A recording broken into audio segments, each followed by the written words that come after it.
Right. My name is Ethan Brooks. I was 16 and I thought I knew what fear was. That night, I thought I was invincible. I was alone in My room, surrounded by the familiar hum of my laptop and the glow of my phone, scrolling endlessly through TikTok, Instagram, and YouTube. I laughed at videos, shared memes, and envied the lives of strangers who seemed happier, cooler, and braver than I could ever be. The vape pen in my hand felt like power, like a ticket to being noticed, to being someone, even if only for a moment. Then, everything changed. My chest seized, the sweet smoke suddenly tasted like fire, and my lungs refused to obey me. I collapsed onto the floor, my phone slipping from my fingers, and tried to call for help. My voice, however, refused to come. My body went cold, my vision blurred, and then I was gone. But death, I quickly realized, was not the end. I floated above my own lifeless body, looking down at the chaos I had left behind. My room was frozen in a single moment, the soft glow of the laptop, the half-empty energy drink, the posters on the wall that had once made me smile. I felt detached, yet hyper-aware, like every nerve ending had been magnified. Then, from the stillness, I felt a warmth behind me, a presence that made the emptiness of death feel alive, welcoming. It was Jesus. Not the statue-like figure I had seen in churches or the old paintings in textbooks. This presence was living light, radiating pure love and awareness. He did not speak with words. Instead, his voice became a feeling in my chest, a perfect understanding that bypassed my mind and went straight to my soul. He did not ask me why I had died or judge the choices that led me here. He simply looked at me, and I felt completely known, completely accepted. Then the vision shifted. We were no longer in my bedroom, nor in my house, nor anywhere I recognized. We were above a city, looking down on 1,000 homes at once. And in each home, there were children, teenagers, people my age. They were all staring at screens, glowing in the light of phones, tablets, and computers. From each screen, a thick gray smoke emerged, curling around their heads, filling their minds, wrapping their thoughts. It wasn't literal smoke, it was spiritual, invisible to ordinary eyes, yet devastatingly real. I saw a boy laughing at a meme. The laughter seemed harmless, until I noticed arrows, tiny, black, sharp arrows shooting from the screen into his heart. Each laugh, each click, each share of content added more pain. I saw a girl taking selfies. She looked unhappy, her eyes empty, but beside her was a dark shadow whispering constantly, "You are worthless. Nobody loves you. Give up." She nodded, believing it. I gasped. I felt sick to see the subtle poison that filled their minds. The silent war waged against their hearts by technology, distraction, and lies. Jesus' presence was comforting, but his tone was serious. "This is the battlefield," he said. Though it wasn't words, it was a thought planted in me, burning clear. The enemy no longer uses swords. He uses silence. He uses distraction. He is stealing their attention and their identity. He wants them to believe they are alone, that they are accidents, that their lives have no meaning. I looked closer and saw entire families at dinner, not talking, not connecting, each absorbed in a device. Eyes glazed over. Gray webs spread across the table, thick and suffocating. Children, who would once have laughed together, played together, were now trapped inside a digital fog. I felt anger, sadness, helplessness. But then I noticed a small bedroom. A kid, maybe 14, kneeling beside his bed, praying softly. His light shot upward, cutting through the gray smoke, piercing the darkness. The energy of that prayer was so bright, it lit up the invisible world, and Jesus smiled. "You see," he said, the thought pulsing in me like a heartbeat. "The enemy fears children. He fears the power they hold if they awaken. He fears the light they carry if they understand who I am. That is why he blinds them early, and why the world tells them lies about themselves. I wanted to stay there, to be surrounded by this light, to float away from pain and reality. But Jesus placed his hand gently on my shoulder.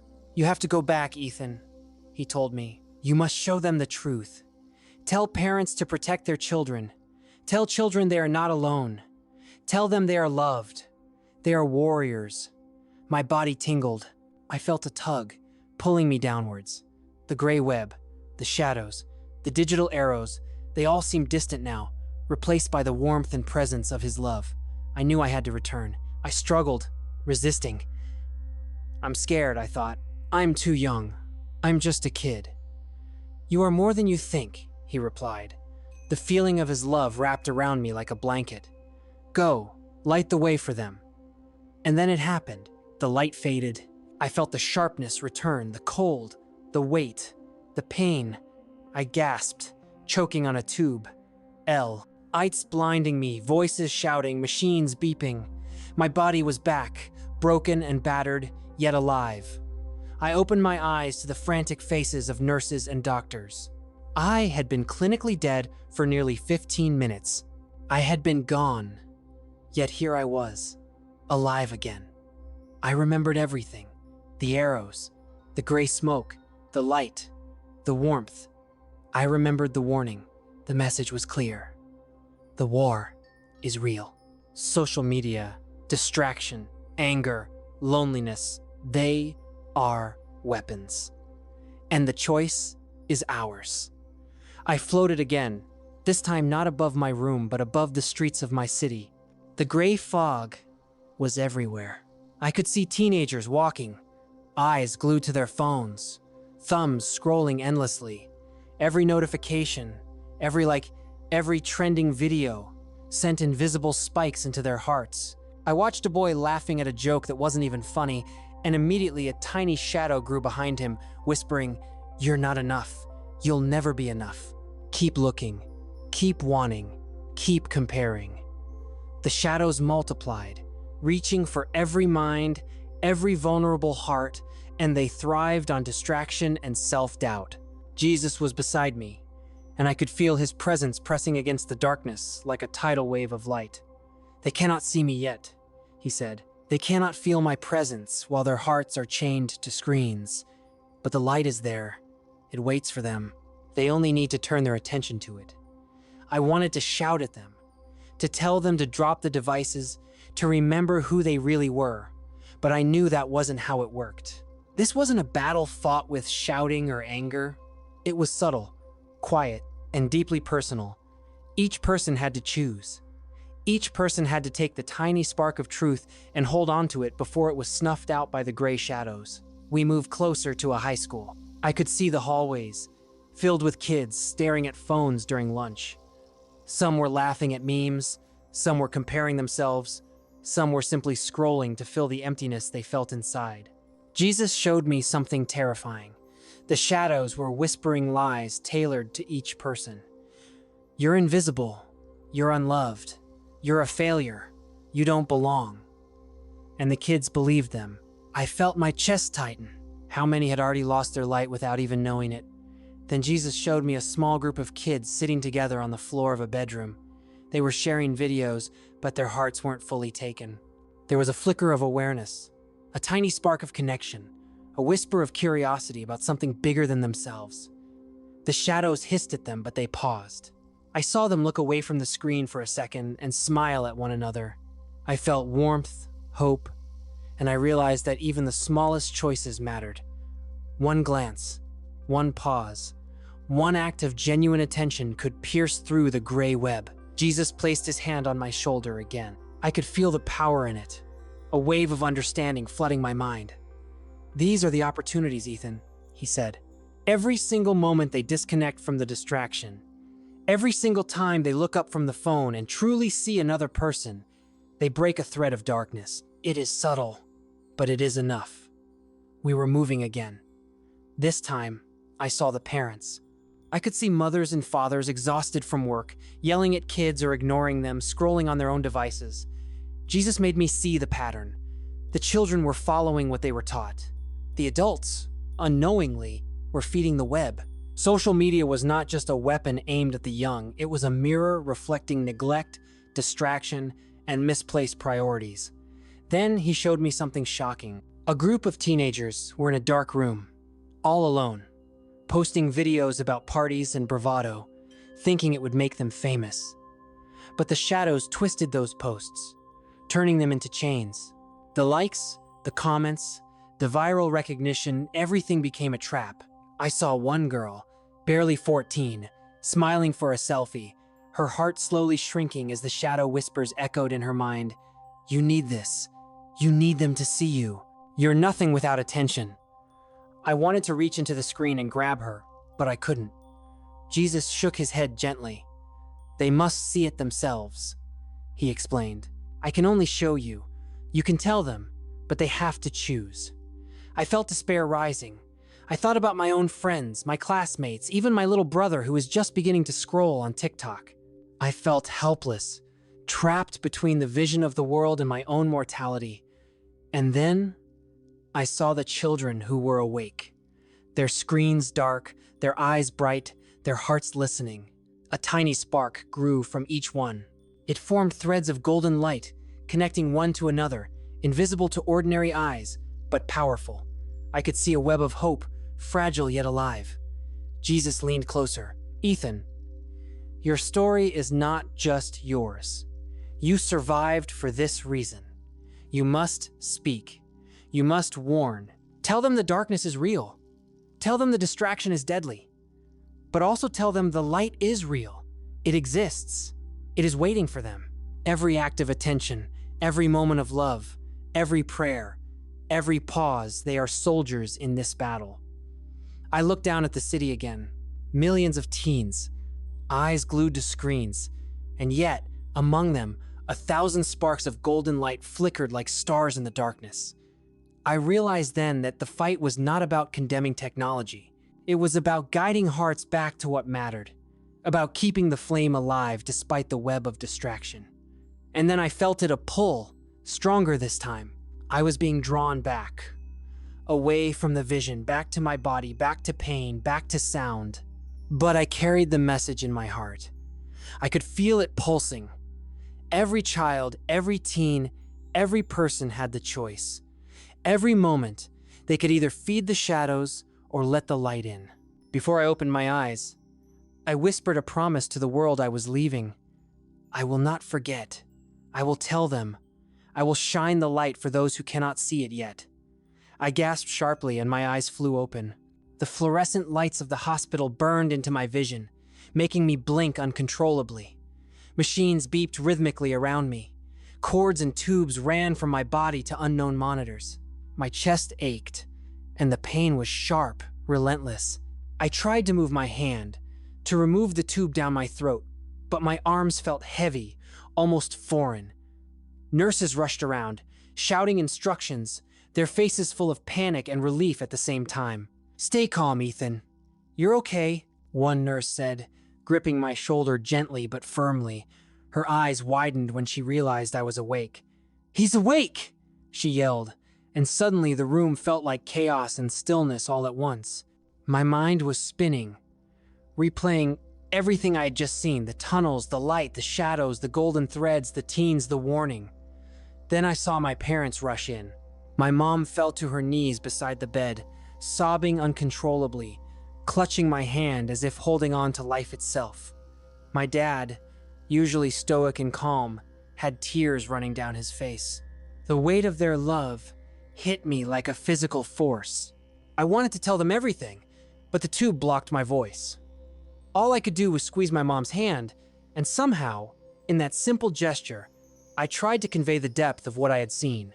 I had been clinically dead for nearly 10 minutes. The doctors said the bullet that had pierced my lung had missed my heart by fractions of an inch, but the shock had stopped my pulse. They had shocked me multiple times and were just about to pronounce death when my body returned. My mind struggled to comprehend the enormity of what had happened. Death, light, revelation, and return.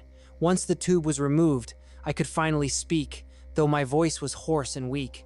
I told my parents about the light, about Jesus, about the shadows I had seen feeding on teenagers' souls. My words poured out like a dam breaking. I explained the golden threads, the tiny sparks of hope, and the warnings that every moment mattered. My mom held me tighter, crying quietly now, listening to every word. My dad nodded, eyes red but focused, as though each syllable carried gravity beyond the normal world. The next days were filled with recovery, painful, slow, and surreal. Each cough reminded me I had escaped death, yet each moment also brought clarity. I thought about my friends, my classmates, the kids in my neighborhood, all of them caught in the web, all vulnerable to the subtle poison of social media, all unaware of how close they were to losing themselves to the shadows. One afternoon, my friend Leo came to visit. He didn't know what to say at first, standing awkwardly by my bed.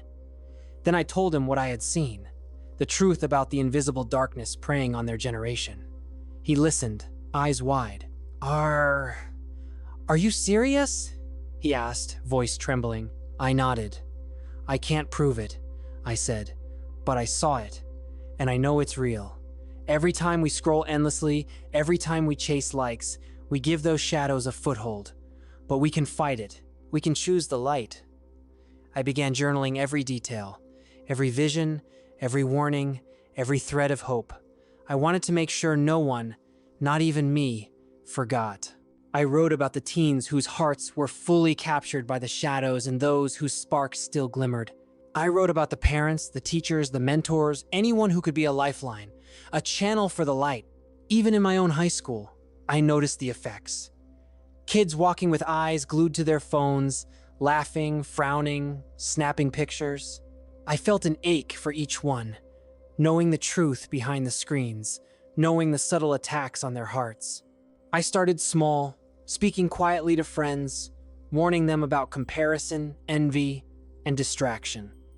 Some laughed, some ignored me, but a few listened, and that was enough to start. One evening, alone in my room, I felt taken-esteeted, he presence again. Not the overwhelming light, not the tunnel, but a soft reassurance, a warmth like a hand resting gently on my shoulder. I whispered, I won't forget. I'll tell them. And I felt a sense of completion, though my mission was only beginning.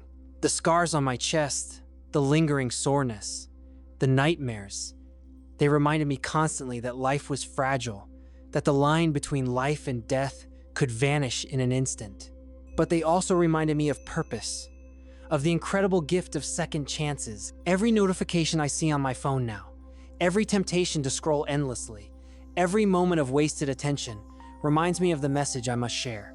I realized then that the battle was not against technology, not against social media itself, but against the misuse of our hearts.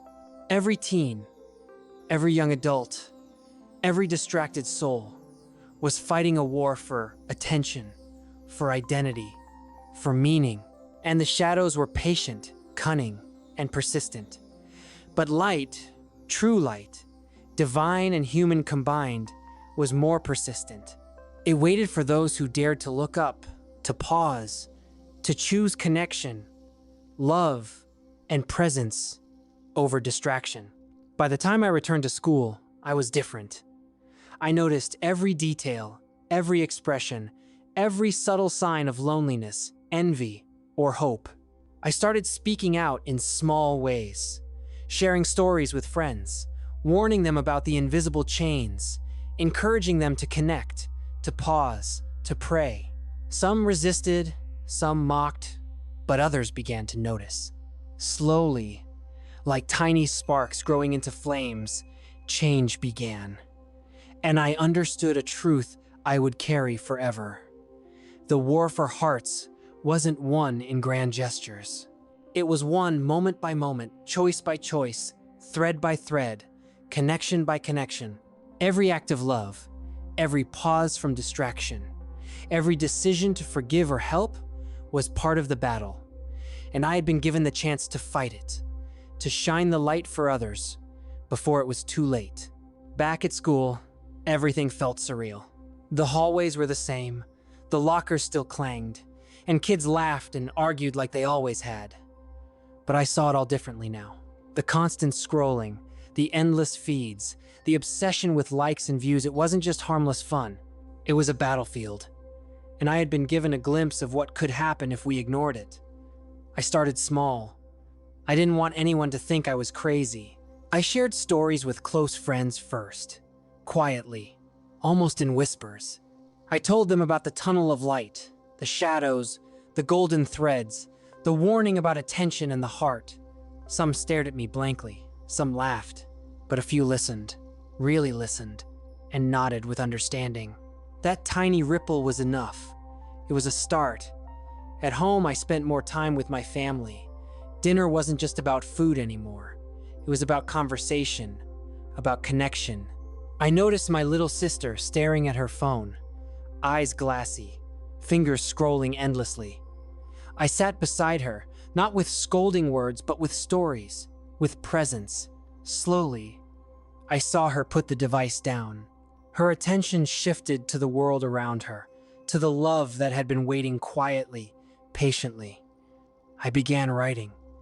Pages filled with memories, visions, and warnings. I shared them online cautiously, blending my story with lessons about attention, empathy, and the subtle ways social media could distort reality. People began to reach out. Teens, parents, teachers, they were hungry for insight. They wanted guidance, a lifeline, a way to navigate a digital world without losing themselves. And I could give it. The more I shared, the more I understood the depth of what I had seen. The shadows weren't just in my vision. They were everywhere. They whispered through algorithms, through feeds, through notifications. They amplified envy, fear, and despair, feeding on every neglected heart. And yet, the light was just as real. Every act of kindness, every moment of presence, every decision to pause, to pray, to love those were the golden threads, and they could save people. I remember one day walking through the park, a group of kids huddled around a phone, laughing at a cruel meme. My chest tightened, a pang of sorrow. I approached gently and asked, "Do you realize how much time and energy you're giving to something that doesn't feed your soul?" They looked at me like I was insane, but one girl tilted her head, curiosity flickering in her eyes. "What do you mean?" she asked, and I told her, softly, about what I had seen, about the shadows, about the threads, about the light. She listened, really listened. It wasn't about shaming anyone. It was about awakening. Every teen I spoke to, every parent I encouraged, was a battle won in this quiet war. And I realized how much hope there still was. So many sparks of light still existed in hearts, ready to notice, ready to fight for their attention, ready to reject the darkness. The scars on my chest reminded me daily that life was fragile. My body had survived death, but my soul had glimpsed eternity. That vision gave me clarity that nothing else could. I saw how fleeting life was, how precious each connection, each choice, each moment of true presence could be. And I knew I had to live intentionally, as a messenger, a witness, a guide. Months passed, and the story spread quietly at first, through friends, local youth groups, and family gatherings. Slowly, word reached teachers, counselors, even some local media. But I didn't seek fame. I sought impact. I wanted hearts to be protected, attention to be valued, empathy to grow. I wanted the golden threads to multiply. One evening, I sat alone in my room, journal in hand, reflecting. I realized the power of a single life, even a teen's life, to influence others. How fragile and yet potent our attention is. How easily the shadows can creep in, and how beautifully the light can respond when nurtured. I whispered a prayer of gratitude for my survival, for the warning, for the chance to fight back.